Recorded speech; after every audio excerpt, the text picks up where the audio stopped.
Vous savez, pour un poète femme, arabe, musulmane, et surtout dans un article, un grand article comme le Times, le jour de mon publication de mon livre en Angleterre, c'était Bonfires of Taboos, ça veut dire un boucher de feu pour tous les tabous. Et il disait cette audace d'écrire sur le corps, sur le thème très défendu, et même pas le poète européen, ils ont pu avoir accès. J'étais trop surprise.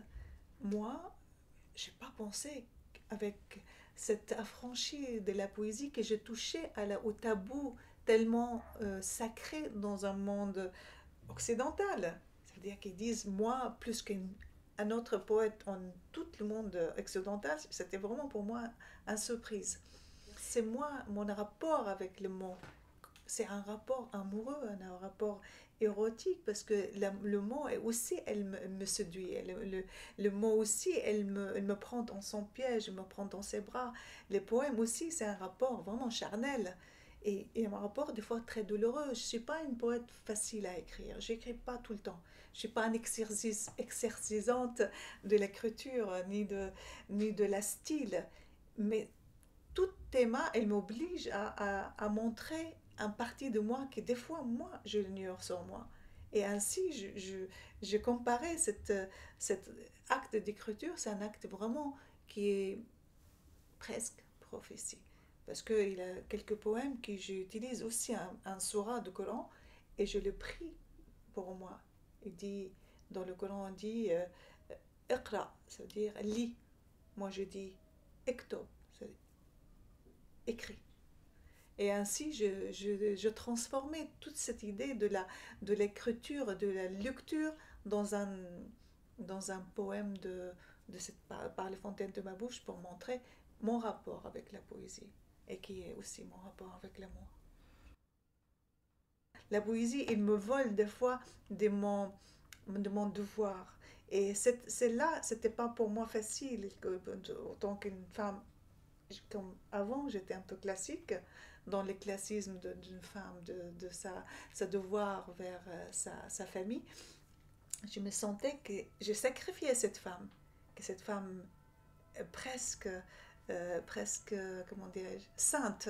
Parce qu'une femme qui fait tout ce devoir, c'est une femme assez respectée, assez admirée. Et je me suis allée dans le extrême de, de la poésie en étant l'amante de la poésie.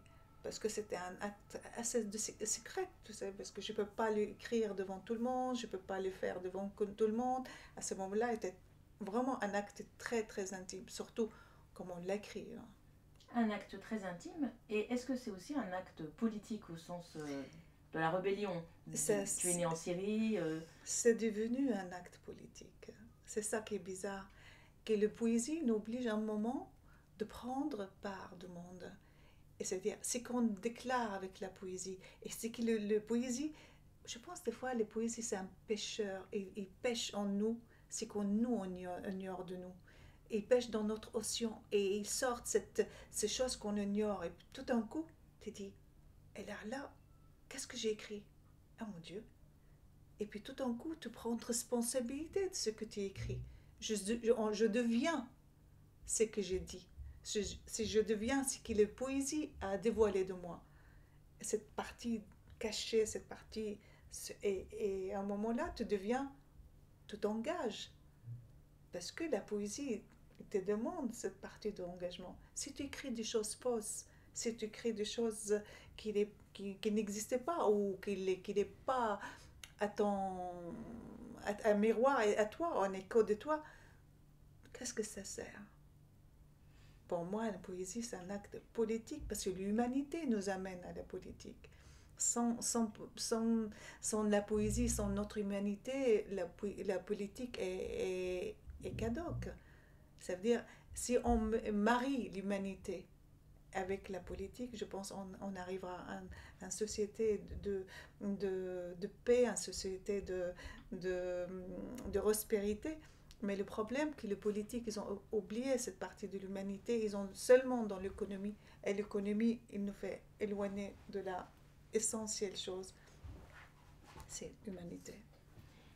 Pour pouvoir répondre à la poésie, à l'appel de la poésie, tu as été obligée de partir? J'étais obligée de partir. Très loin. Très loin. Je suis partie avec une valise. Je laissais une maison derrière. Je laissais tout. Je suis pas un moment, j'étais, mais vraiment peut-être sans domicile. Ma domicile était la poésie. Et cette liberté douloureuse de la poésie, mais en même temps c'était mon être. Ça veut dire, qu'est-ce que je suis sans poésie? Je sais pas, je serais rien. Une mère, oui, peut-être. Je sais pas comment me voient mes enfants, mais sans la poésie, j'ai pas de couleur des yeux, j'ai pas de couleur de cheveux. La poésie, il est essentiel parce qu'à travers de lui, je dis mon être, je dis ma vie, je dis cette humble existence d'une femme comme moi qui passe. Et c'était, comme je te l'ai dit, le premier poème de ce livre-là,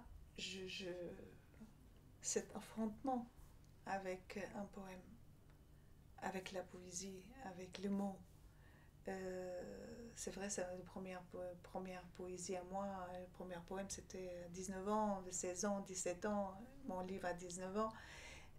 Et c'était toujours de prouver quelque chose, de dire quelque chose, de montrer quelque chose.